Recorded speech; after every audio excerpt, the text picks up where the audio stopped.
예, 하나님 말씀 출애굽기 40장 34절 말씀 읽어드리겠습니다. 그 후에 구름이 회막에 덮이고 여호와의 영광이 성막에 충만하매. 아멘. 요한계시록 11장 1절에서 2절 말씀. 또 내게 지팡이 같은 갈대를 주며 말하기를 일어나서 하나님의 성전과 제단과 그 안에서 경배하는 자들을 청량하되 성전 밖 마당은 청량하지 말고 그냥 두라.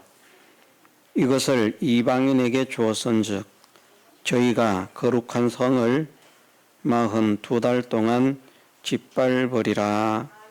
아멘. 우리 교회가 여호와의 영광이 충만한 복된 교회가 되기를 소원합니다. 우리가 함께 같은 소원을 가지기를 원합니다. 또 우리 교회 속해 있는 모든 성도들의 가정이 정말 하나님의 영광, 여호와의 영광이 나타나는 가정이 되기를 우리가 함께 소망하고 기도하면서 힘을 씁시다. 또 우리 각 개인들이 하나님의 영광이 충만한 그런 성전이 되게 하옵소서. 나를 통해서 하나님의 영광이 나타나게 하시고 내가 하나님께 영광을 돌리게 하시고 나를 보는 사람들이 나를 통해서 하나님께 영광을 돌리는 역사가 일어나게 하는 그 일에 내 남은 생애가 쓰임을 받게 하옵소서. 간절히 소망하면서 함께 믿음으로 역사하여 그 뜻을 이루는 우리가 되게 해주시기를 주님의 이름으로 축원합니다. 성전에 하나님께서 7가지 성물을 두신 것은 이유가 있기 때문입니다. 이것을 우리는 그냥 간단히 생각해서 안 됩니다. 정말 중요하다.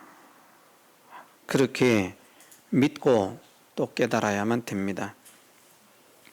하나님께서 성전에 7가지의 성물을 세우게 하셨기 때문에 하나님의 참된 교회는 그 일을 해야만 하고 또 하나님의 참된 성전, 진짜 하나님을 모신 성전된 성도는 그 7가지의 삶을 힘을 써야 된다.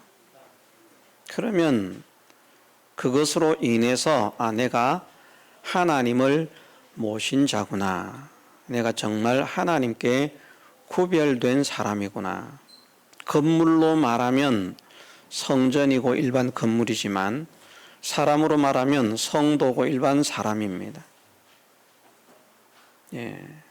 많은 건물들 가운데서 하나님께서 거하시는 집으로 구별하셔서 성전이라고 말씀하신 것은 사람으로 말을 하면 많은 사람들 가운데서 구별해서 하나님을 모신 사람들로, 하나님의 빼내심을 입은 사람들로 택하심을 입은 성도들이라 그렇게 말할 수 있습니다. 성전은 구원의 장소고요. 성도는 구원받은 사람이 되는 것입니다. 하나님을 모시지 않은 사람은 구원이 없는 거예요. 그렇지 않습니까? 예수님을 믿으면 구원을 얻는데 하나님을 안 모셨다고 구원이 없다고 말하면 되겠습니까? 하나님을 모시지 않으면 구원이 없습니다. 믿는 것이 무엇이라고 했습니까? 믿는 것. 믿는 것이 영접하는 것이라고 말씀하지 않았습니까? 영접하는 자, 곧 그 이름을 믿는 자들에게 하나님의 자녀가 되는 권세를 주셨다. 하나님의 자녀가 되는 권세를 받았다는 것은 구원의 백성이 되었다는 그것을 나타내거든요.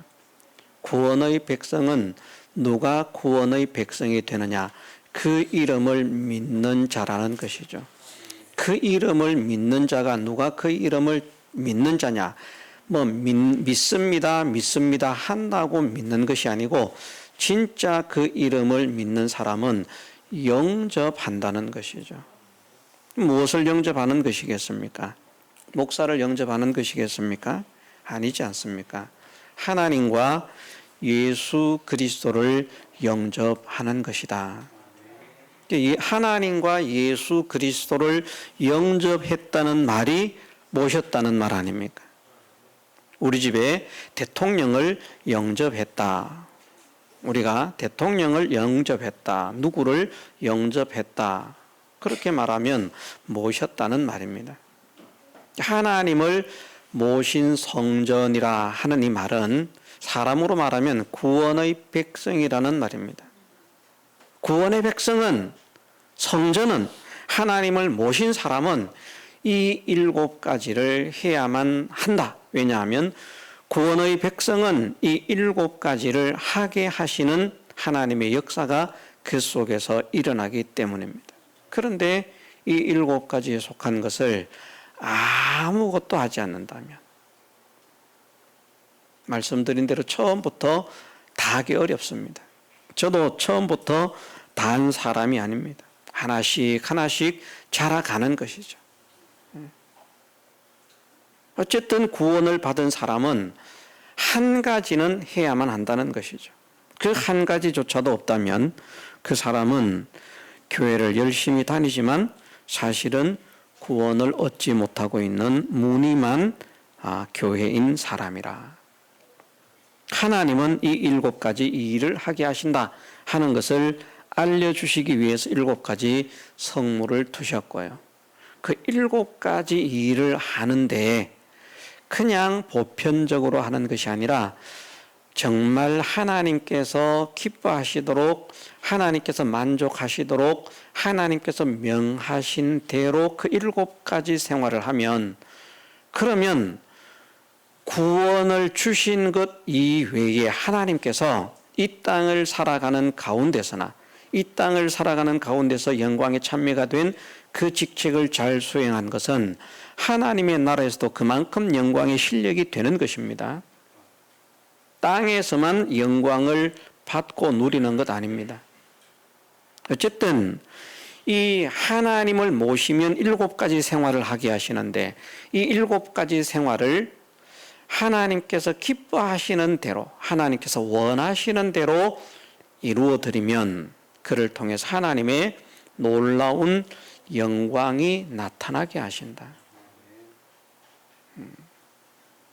그래서 사실은 하나님의 영광을 충만하도록 나타내는 것은 쉬운 일은 아닙니다. 그러나 이것을 우리는 소망을 해야만 합니다. 회막에 구름이 덮이고 여호와의 영광이 성막에 충만했던 것처럼 나도 여호와의 영광이 충만한 사람이 되게 하옵소서.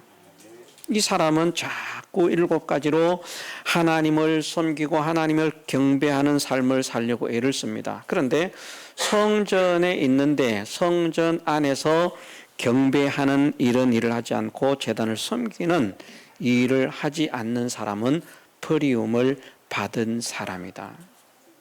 계시록에 하고 있는 그 말씀을 우리는 명심해야 되겠습니다. 7가지 역사 중에 하나가 첫 번째는 무엇인가? 바로 물두멍의 역사라 했습니다.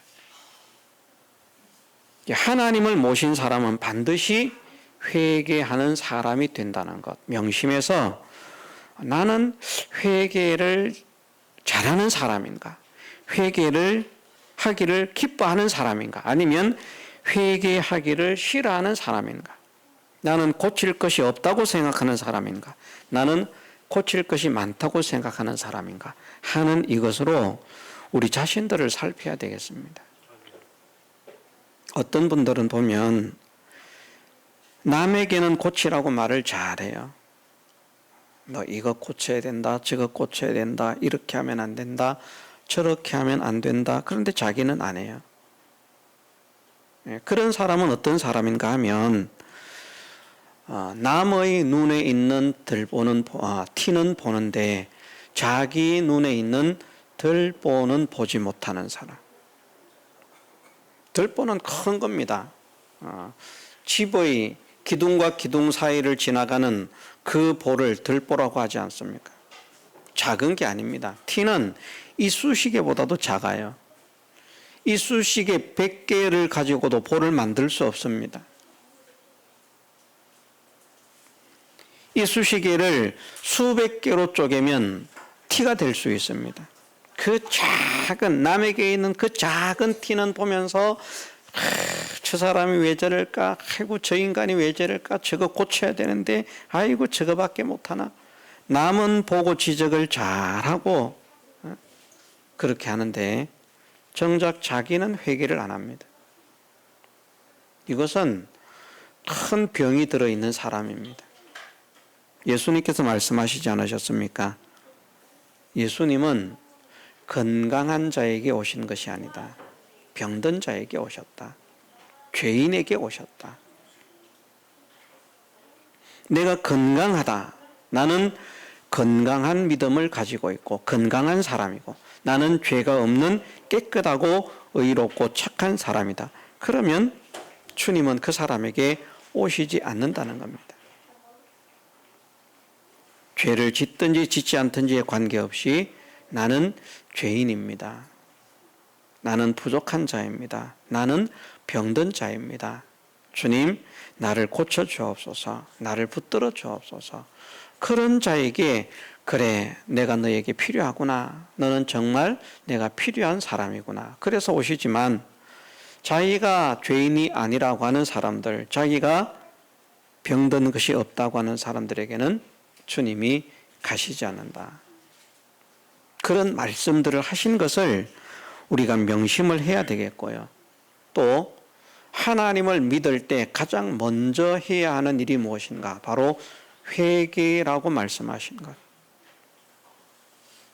그것은 예수님 이후 사도시대에도 마찬가지입니다. 사도행전에서도 나타나는 말씀이 선생들아 형제들아 우리가 어떻게 해야 구원을 얻으리까 얻겠습니까? 얻겠느냐? 그렇게 말을 하면 제자들이 사도들이 무엇이라고 대답을 했습니까?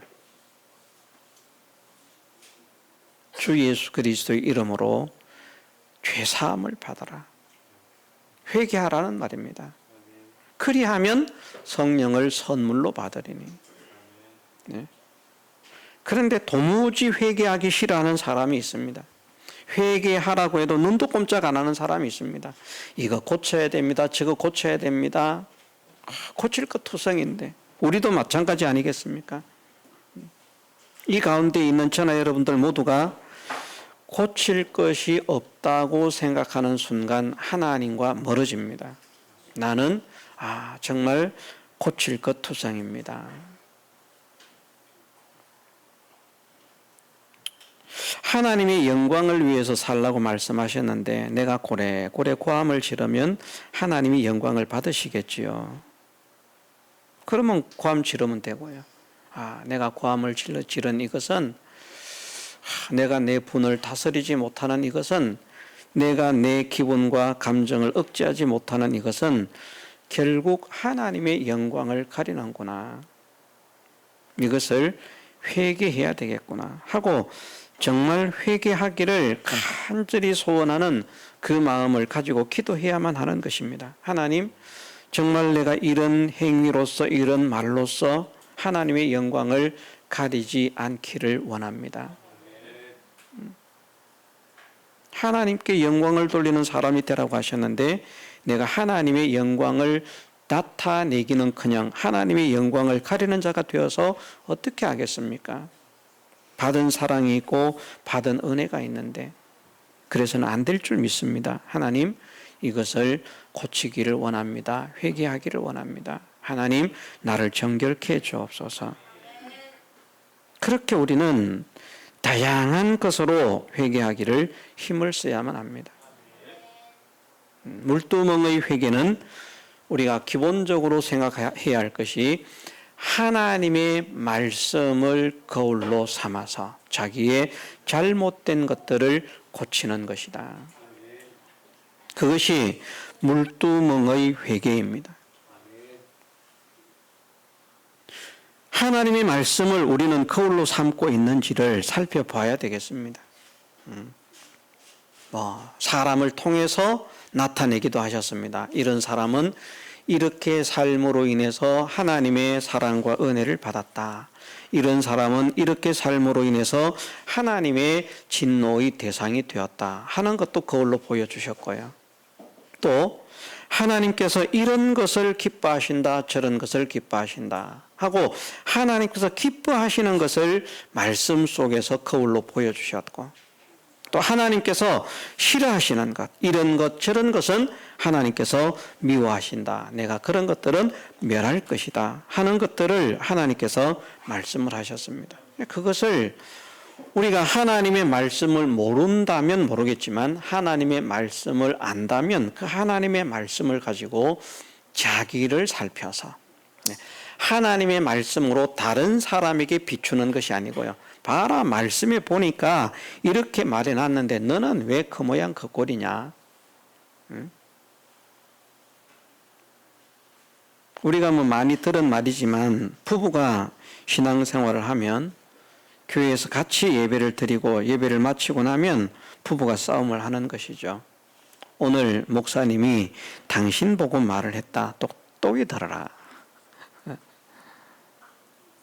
그게 어디 나보고 한 말이냐? 당신 보고 한 말이지.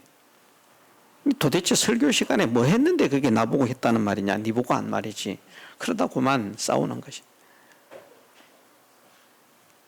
자, 하나님의 말씀은 다른 사람을 비추게 하는 거울이 아닙니다. 하나님의 말씀은 나를 비추는 거울인 것으로 믿으십시다. 왜 하나님의 말씀을 거울로 비춰주십니까? 성공한 사람을 거울로 비춰주시면서 우리도 그러한 걸음을 걸으면 성공할 것이고, 실패한 사람을 거울로 보여주시면서 그런 걸음을 걸으면 우리도 실패자가 될 것이다. 그러니까 깨닫고 실패의 길을 벗어나서 성공의 길을 걷는 사람이 되어라 말씀하시는 것이고요. 또 하나님께서 이렇게 해라 저렇게 해라, 이제 사람을 통해서 일어난 역사가 아니라 말씀으로서, 계명으로서, 율법으로서 명하신 일들이 있지 않습니까? 하라는 말씀, 하지 말라는 말씀. 하라는 것은 왜 하라고 말씀하십니까? 하나님께서 좋아하시고 기뻐하시기 때문에 하라는 것입니다. 하지 말라는 것은 왜 하지 말라고 하는 것입니까? 하나님께서 싫어하시고 미워하시기 때문에 하지 말라는 것입니다. 그건 우리도 마찬가지 아닙니까? 우리 자녀들에게 자녀를 키우면서 얘 이것 좀 해라 저것 좀 해라 하면 그건 내가 좋기 때문에 하는 것이고, 야 하지 마라 하면 그건 내가 싫기 때문에 하지 말라고 하는 것입니다. 내가 좋다고 생각하는 것을 자녀들에게 하지 말라고 만류하지 않을 것이고, 내가 싫다고 생각하는 것을, 나쁘다고 생각하는 것을 자녀들에게 하라고 말하지 않을 것입니다. 하나님이 마찬가지인 것이죠. 왜 하라고 말씀하셨을까? 하나님께서 좋아하시기 때문이다. 하나님께서 기뻐하시기 때문이다. 그 일을 왜 내가 해야 되는데? 나를 사랑하신 하나님을 기쁘시게 하기 위해서, 나를 사랑하신 하나님이 좋아하시도록 하기 위해서, 즐거워하게 하시기 위해서, 그래서 하나님께서 좋아하시는 일을 해야 되겠구나. 왜 하지 않아야 되는데? 하지 말라고 하시는 것을 왜 하지 않아야 되는데? 그것을 하면 하나님이 마음이 아프고 싫어하고 미워하시니까. 하나님의 마음을 아프게 해서는 안 되겠기 때문에. 하나님의 마음을 시원케 해드려도 부족하지 않습니까? 그렇죠? 우리가 하나님의 마음을 시원케 해드리면 하나님의 은혜를 다 갚을 수가 있겠습니까?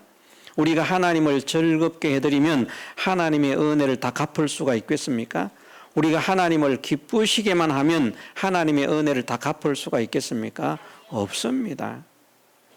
하나님을 기쁘시게만 하고 즐겁게만 하고 좋게만 하고 시원케만 해드려도 부족한데, 그것을 떠나서 하나님의 마음을 안타깝게 하고 아프게 하고 노엽게 하는 사람이 된다면 이게 얼마나 큰 문제인가 하는 이것을 우리가 우리의 신앙 양심으로 스스로 깨달아야 되는 것이죠. 정말 그래서는 안 되겠구나.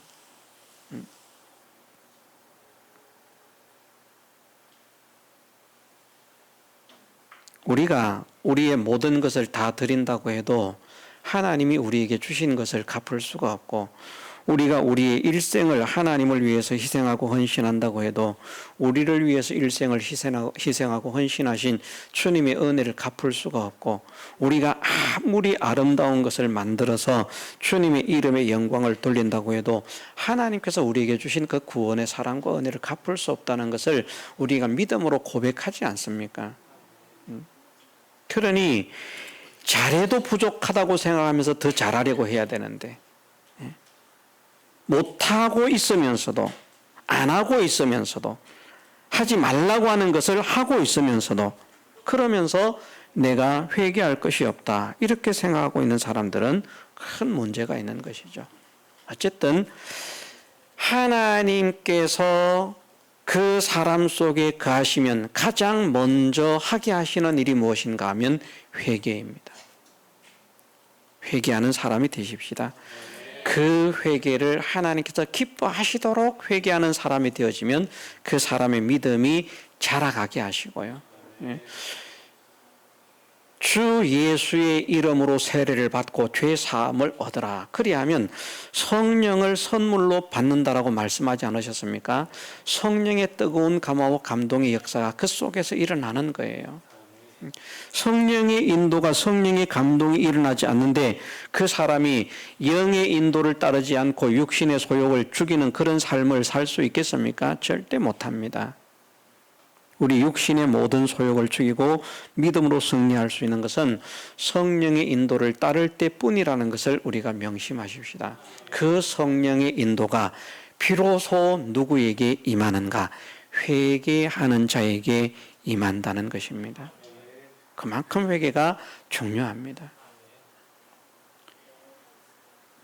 믿음과 관련 죄와 죄에 대해서든지 믿음과 관련 없는 죄에 대해서든지 모든 죄를 하나님 앞에 내어놓고 회개에 힘쓰는 우리가 되게 해주시기를 주님의 이름으로 축원합니다.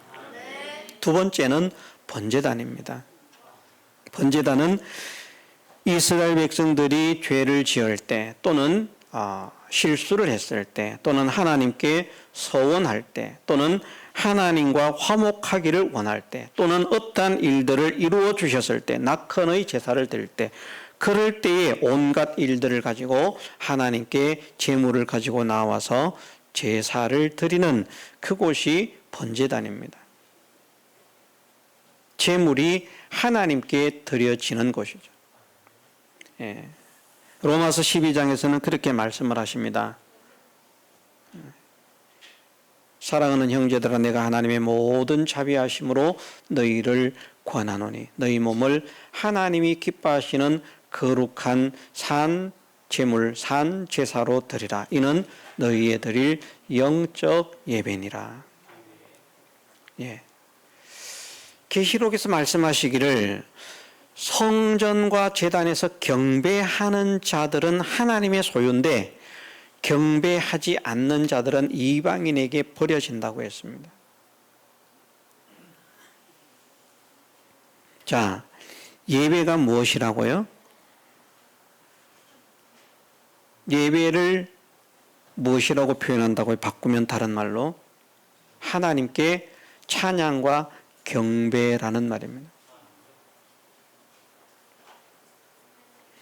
영적인 예배, 영적인 예배, 너희가 드릴 영적 예배니라.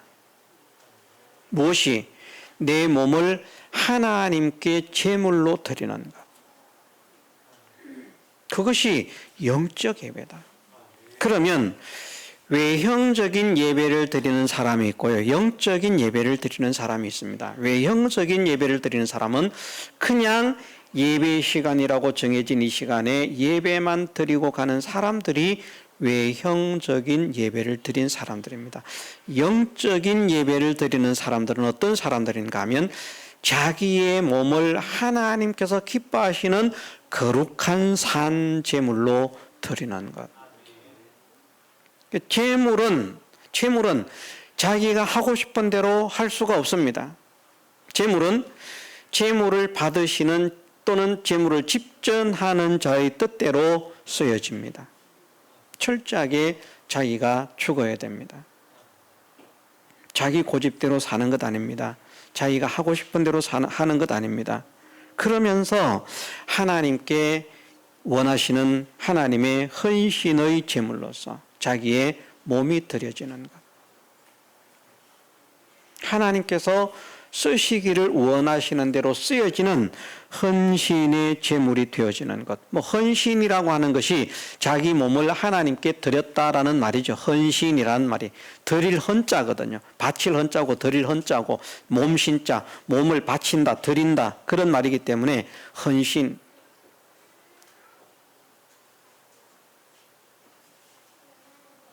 그 헌신을 우리가 일반적으로는 무엇을 헌신이라고 말을 하는가 하면 우리가 복음을 위해서 무엇인가 일을 할 때 헌신한다 이렇게 말을 하죠.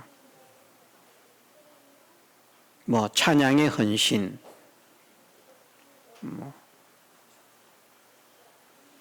설명 안 해도 아시겠죠? 헌신, 세신 반대 헌신 아닙니다. 헌신.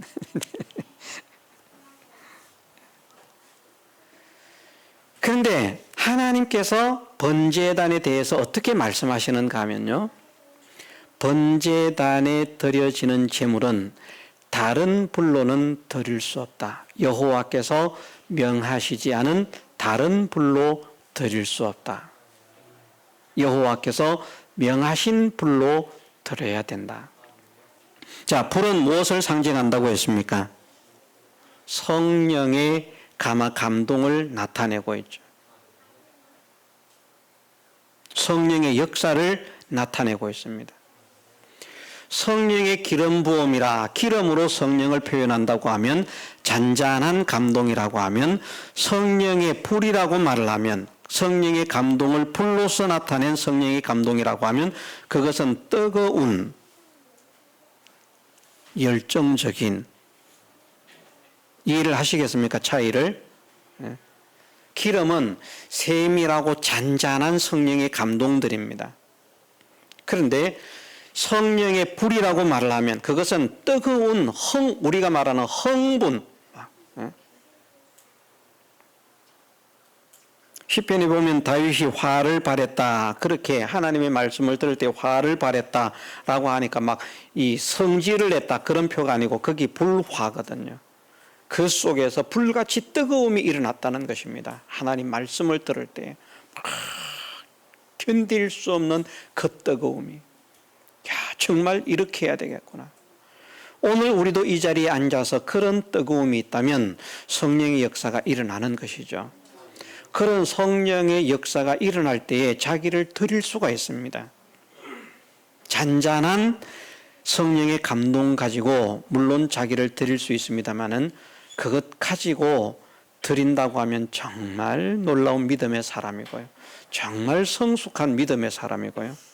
어지간한 감동 가지고는 사람들이 잘 움직이지 않습니다. 불타는 듯한 그 성령의 감동이 일어날 때에 사람이 자기를 헌신의 제물로 드릴 수 있습니다. 그런데 그 불이 자기들이 원하는 불이 아니라 여호와께서 명하신 불이어야 한다. 아론의 아들 나답과 아비후는 여호와께서 명하시지 않은 다른 불로 제사를 드리다가 죽임을 당했습니다. 다른 불로 드리는 것을 하나님은 원치 않으신다는 것을 경고하신 것입니다. 번제단에서 제사를 지내는데 그 하나님의 불을 이스라엘 백성들이 진을 치고 있을 때에는 말입니다. 이스라엘 백성들이 진을 치고 있을 때에는 이제 성막이 딱 세워져 있는 그런 상태인데 성막이 세워져 있는 상태에서는 여호와의 불을 번제단 위에서 피워서 항상 피워가지고 꺼지지 않게 해야 했습니다. 이동을 할 때는 이제 번제단의 불을 그 불 담는 그릇이라 화로라 이렇게 말할 수 있습니다. 그 번제단에 있는 그 불의 씨앗을 숯불이죠. 그 숯불을 화로에 담아서 운반을 하고 번제단은 이제 보자기를 싸서 숨겨가지고 운반을 하기 때문에 번제단에 이동할 때는 번제단에 불이 없지만 이동하고 있는 동안에도 살아있는 불씨는 어디에서 나온 불씨여야 하는가?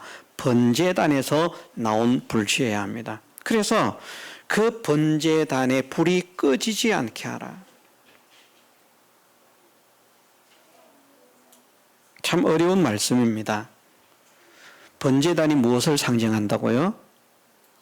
헌신을 상징하거든요. 희생을 상징하거든요. 그런데 희생을 위한 성령의 감동이 꺼지지 않게 해라. 헌신을 위한 성령의 감동이 꺼지지 않게 해라. 다른 감동으로서 희생을 드리는 것이 아니라 성령의 감동으로 성령의 인도를 따라서만 헌신하고, 성령의 인도를 벗어난 열심들 많습니다. 신천지도 가면 성령 없는 열심, 안사홍파도 가면 성령 없는 열심. 어제도 보니까 시내를 이제 이 주일 식사를 위해서 시장을 보기 위해서 시장을 갔습니다. 그랬더니 똑같은 유니폼을, 제가 기억하기로 그렇습니다. 아래 위 똑같은 유니폼을 맞춰 입은 그 사람들이 뭡니까? 우체국입니까? 거기가 정확하게 옛날 우체국 자리가 맞는데 지금도 우체국인지 모르겠습니다. 우체국이 맞을 겁니다. 그 이문서적 조금 위에, 그 위에 골목이 있는데 거기 서가지고 이제 포교를 하는 겁니다. 사람들이 볼 때는 보기가 좋죠. 그 사람들도 자기들 나름대로는 헌신하고 충성하는 것이죠. 그렇게 열심히 충성해도 그들의 충성은 다 불탈 충성입니다. 하나님께서 기뻐하시고 사랑하시는 진짜 충성은 바른 믿음 위에 사는 충성입니다. 성령의 인도를 따라서 하는 충성입니다. 하나님께서 말씀하신 말씀을 벗어난 자들 속에 무슨 성령의 역사가 있겠습니까? 하나님께서 명하신 그 제단에서 나오는 그 불을 가지고 하나님께서 명하신 희생의 제사를 드리라. 그 불이 꺼지지 않게 하라. 그러므로 온전한 번제단 생활을 하는 사람들은요, 어떤 사람들인가? 그 번제단의 하나님께서 명하신 불이 꺼지지 않게 하는 사람들이고요. 그 불을 가지고서 자기의 몸을 하나님께서 기뻐하시는 제물로 드리는 사람이 번제단의 삶을 사는 사람이라. 헌신하기를 힘쓰십시다. 회개가 있다면 헌신합니다. 회개하면 무엇을 선물로 받는다고요? 성령을 선물로 받는다. 회개하는 것도 성령을 받았기 때문에 회개를 하는 것입니다. 성령을 받지 않으면 회개할 수가 없습니다. 기본적인 회개는 예수 그리스도의 이름으로 세례를 받고 라고 하는 그 세례는 어떤 세례인가 하면 주님의 죽으심에 연합해서 함께 죽고 주님의 부활하심에 연합해서 함께 살겠다는 그 세례를 말합니다. 세례라고 하는 것이 그것이라고 로마서에 말씀하시지 않습니까? 또 다른 말로는 세례는 구원 얻는 편대, 하나님 선한 양심이 하나님을 향해서 찾아가는 것이다. 그것이 세례입니다. 세례는 예수 그리스도의 구속의 은혜를 믿기 때문에, 그 구속의 사랑을 믿기 때문에, 구원의 가치를 믿기 때문에, 그 구원을 주신 주님께 자기를 드려서 내가 주님을 나의 주인으로 모시고 나는 주님의 종이 되겠습니다 하고 예수 그리스도를 자기의 구주로 시인하고 고백하고 영접하는 그것이 바로 세례라는 것입니다. 그것이 성령이 없이는 안 된다고 했거든요. 아무도 성령이 없이는 그리스도를 주시라 할 수 없다고 하셨기 때문에 예수 그리스도를 진정한 주로 고백했다는 것이 성령을 받은 것입니다. 그러면 성령 더 받을 필요가 뭐 있습니까? 그런데 아니죠. 늘 우리는 성령의 인도 속에서 살아가야 되거든요. 성령께서 우리를 사랑하심으로, 하나님께서 우리를 사랑하심으로 성령의 감동을 통해서 회개하고 예수 그리스도를 구주로 영접하게 하셨지만, 예수 그리스도를 구주로 영접한 뒤에 그 사람이 정말 구원받은 자로서 예수 그리스도의 사람이 되어서 살아가는 그것 또한 계속적인 성령의 역사를 일으킴 받아야 된다는 것입니다. 성령을 세례를 받으면, 회개하면 세례를 받고 회개하면 성령을 선물로 받는다는 그 말씀은, 그 성령을 선물로 받는다는 그 선물은 바로 그 뒤에 성령입니다. 예수 그리스도를 구주로 영접하게 하는 성령의 역사가 아니라 예수 그리스도를 구주로 영접한 사람에게 나는 어떤 사람으로 살아야 할 것인가를 깨닫게 하시고 그 소원이 뜨거워지게 하시는 그 성령의 역사들을 성령을 선물로 받는다라고 말씀을 하시는 것입니다. 그럼 결국은 회개하고 성령을 선물로 받으면 그 사람은 어떤 삶을 살게 되는가? 번제단의 삶을 산다는 것이죠. 헌신이라는 말입니다. 헌신이라고 하는 말을 다른 말로 바꾸면 무엇이 되는가? 주님은 주인이 되고 나는 종이 되는 것입니다. 종들은 주인에게 헌신하지 않습니까? 재물이 자기 마음대로 살지 못하는 것처럼 종들은 자기 마음대로 살지 않잖아요. 같습니다. 생각하면 재물은 더 엄격하지만 사실은 종들도 그 엄격한 규율 속에서 전적 주인의 지배를 받으면서 주인이 원하는 대로만 쓰여지는 그런 사람들이 종입니다. 헌신한, 주인에게 헌신되어진 사람들이 종이라는 것이죠.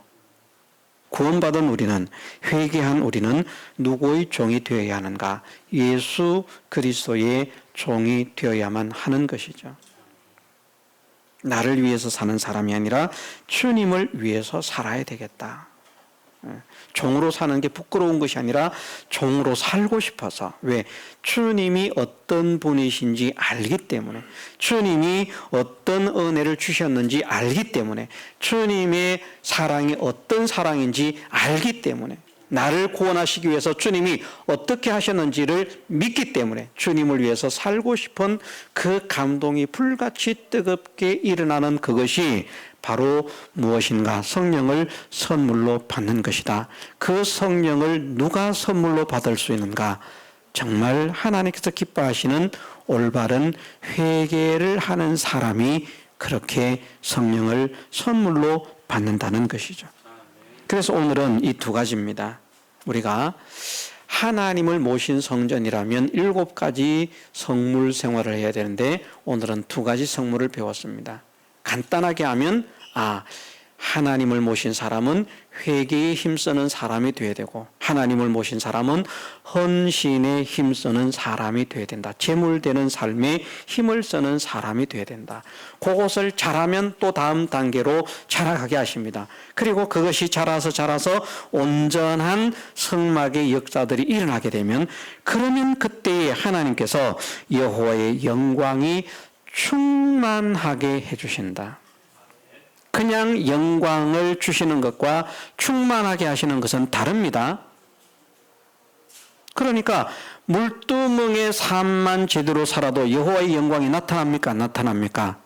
나타나죠. 그런데 작은 영광이 나타납니다. 말을 하자면 7가지 생활을 온전하게 되면 하나님의 영광이 나타나는데, 그때에는 물두멍 생활 하나만 할 때 나타나는 영광보다도 더 크고 놀라운 충만한 영광이 나타난다는 것이죠. 우리가 그것을 소망하십시다. 우리 교회가 여호와의 영광으로 충만한 교회가 되게 하옵소서. 우리 가정이 여호와의 영광으로 충만한 가정이 되게 하옵소서. 내가 여호와의 영광으로 충만한 사람이 되게 하옵소서. 그러면 어떻게 해야 되겠는가? 이 7가지만 기억하면 되겠구나. 이건 너무나 쉽습니다. 하나님께서 우리에게 너무나 쉽게 기억하게 하기 위해서 7가지 성물을 만드신 거예요. 얼마나 큰 은혜인지 모릅니다. 성경 가지고 외우라고 했으면 그냥 잊어버리고 그냥 잊어버릴 것인데, 이제 우리는 하나님을 모신 생활을 7가지로만 생각하면 됩니다. 물두멍 생활해야 돼, 번제단 생활해야 돼, 등대 생활해야 돼, 떡상 생활해야 돼, 분향단 생활을 해야 돼, 정극의 생활을 해야 돼, 속죄소 생활을 해야 돼. 이렇게 7가지만 기억을 하면 우리를 살펴서 점점 더 하나님께서 원하시는 그런 사람으로 자라가고, 하나님의 역사를 일으켜 주시기에 부족함이 없는 사람으로 자라가서 온 천하에 하나님을 증거할 수 있는 그런 구원의 백성이 될 수 있는 것입니다. 이런 사람으로 자라갈 수 있도록 오늘부터 우리의 믿음이 정말 하나님을 모신 성전 생활이 아름답게 이루어질 수 있도록 우리 하나님께서 인도해 주시기를 주님의 이름으로 축원합니다. 다 같이 통성으로 기도드리겠습니다.